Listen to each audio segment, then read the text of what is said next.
Have you noticed how, as the years add up, your energy becomes something truly precious? And I'm not just talking about the physical kind that helps you get through the day.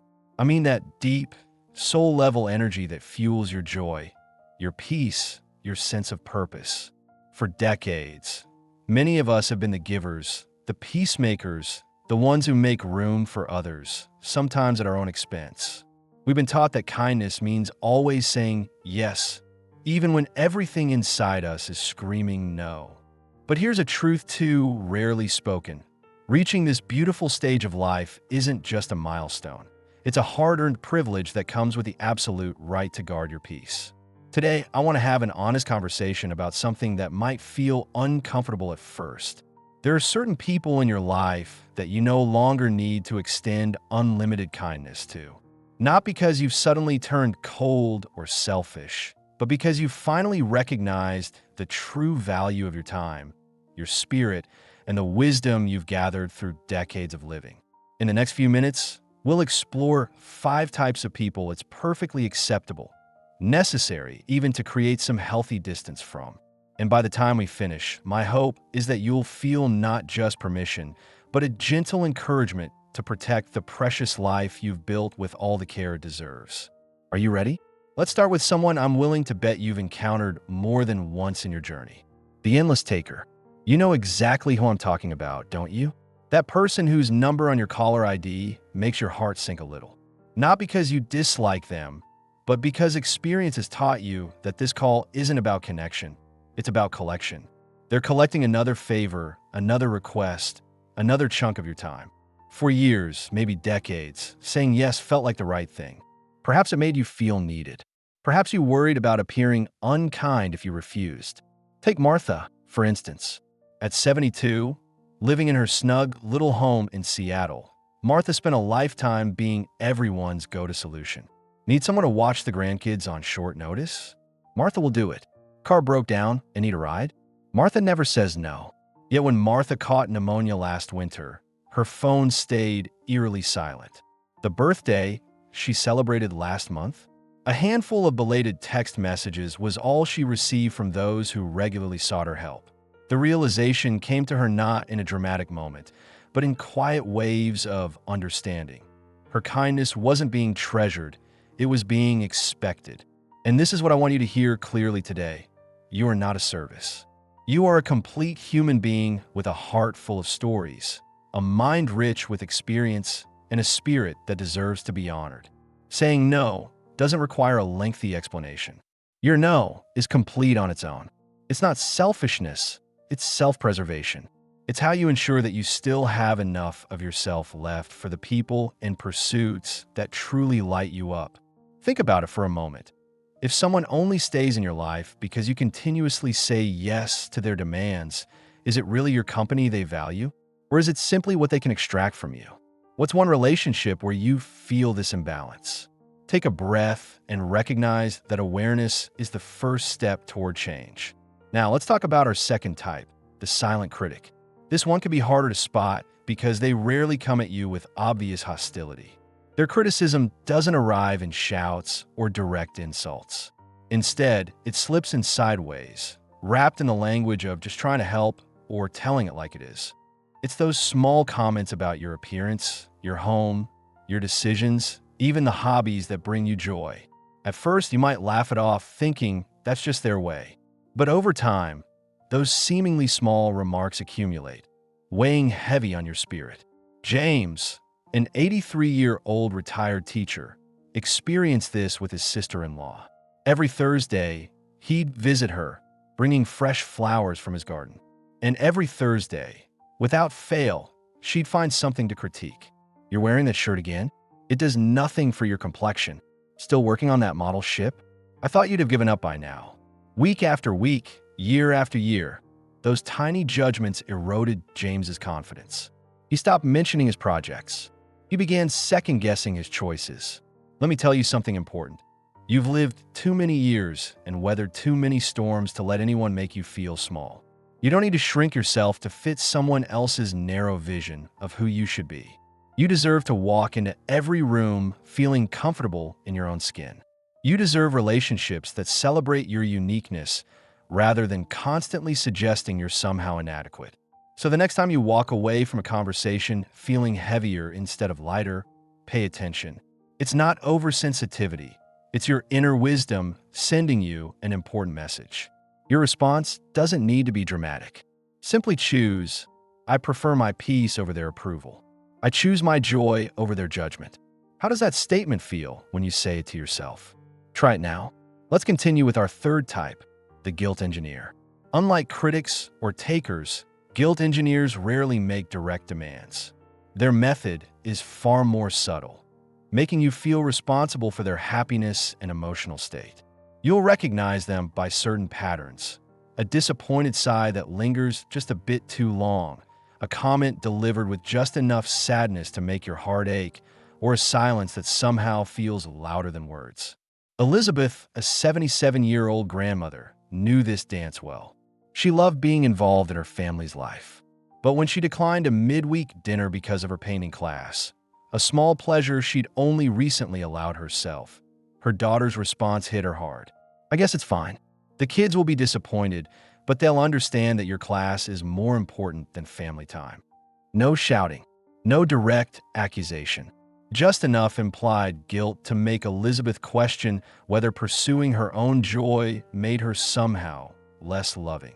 This is what guilt engineers count on, that small voice inside you that still strives to be good enough. They've learned that direct demands might be refused, but emotional manipulation is harder to resist. Before you realize what's happening, you find yourself constantly adjusting your choices, your schedule, even your dreams, just to avoid that heavy feeling of having let someone down. But here's what you need to remember. Your kindness is not a debt others can collect at will. Your time is not a resource others are entitled to whenever convenient for them. If someone only shows warmth when you conform to their wishes and withdraws that warmth when you stand in your own truth, that's not love. That's control disguised as affection. You don't need to justify your boundaries. You don't have to explain why your needs matter.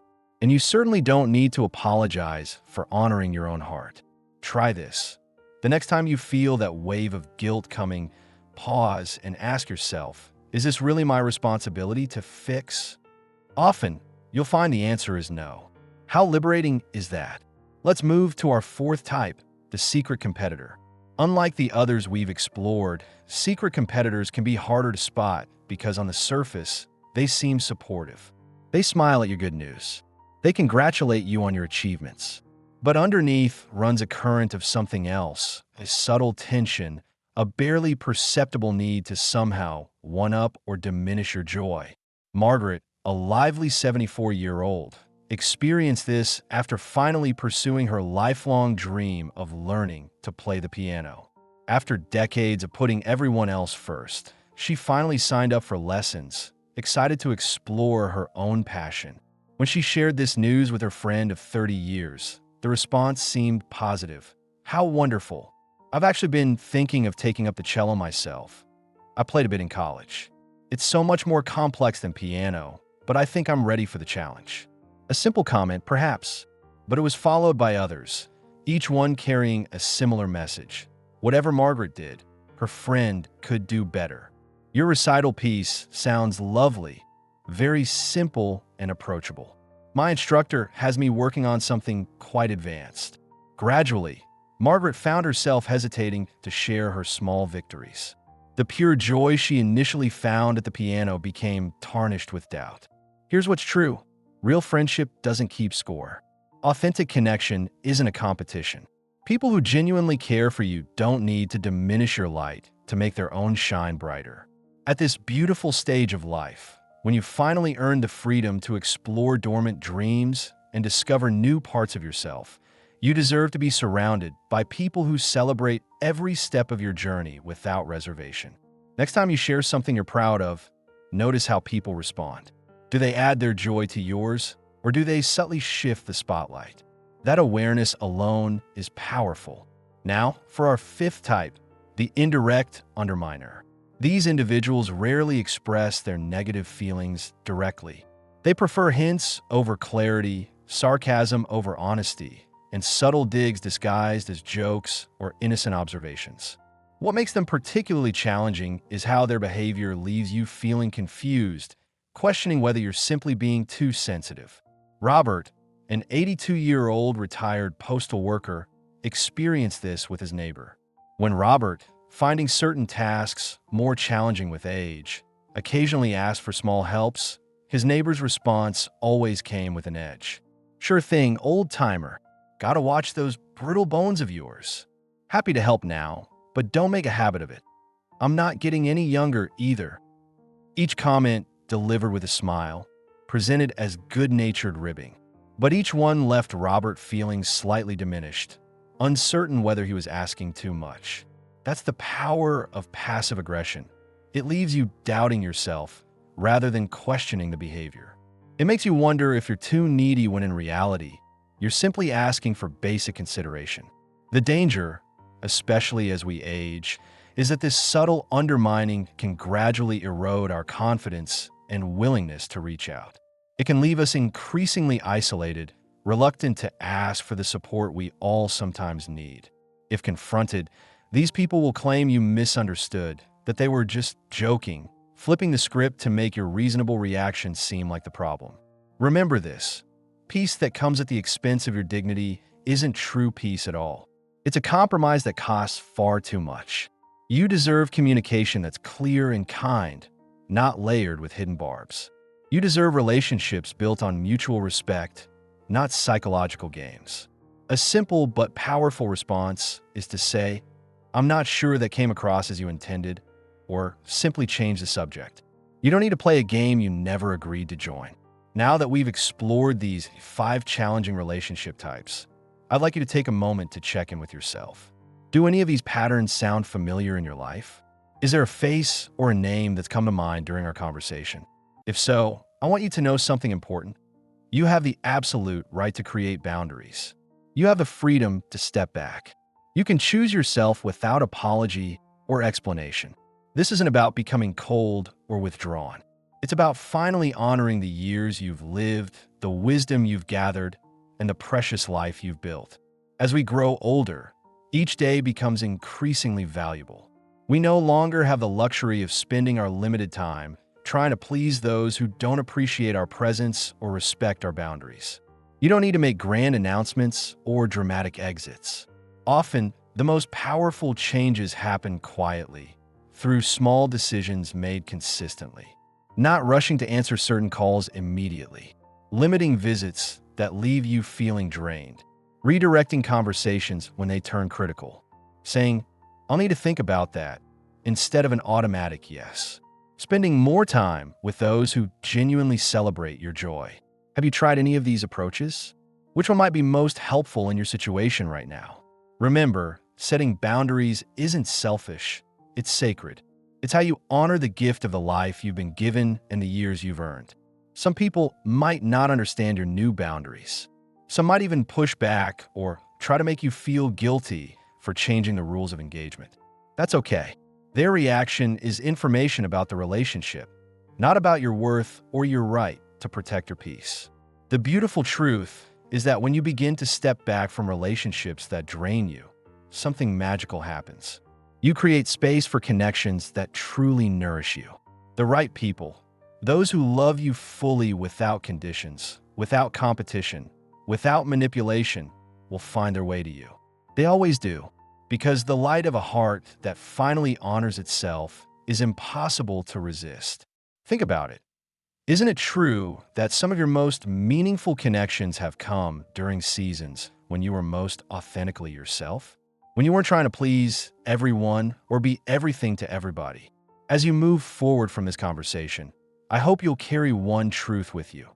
Your later years aren't meant to be spent in silent battles or holding on to relationships out of guilt or habit. They're meant to be lived fully, joyfully, surrounded by those who nourish your spirit and honor your journey. The ones who celebrate your victories, sit with you in your quiet moments, and love you not for what you do, but simply for who you are.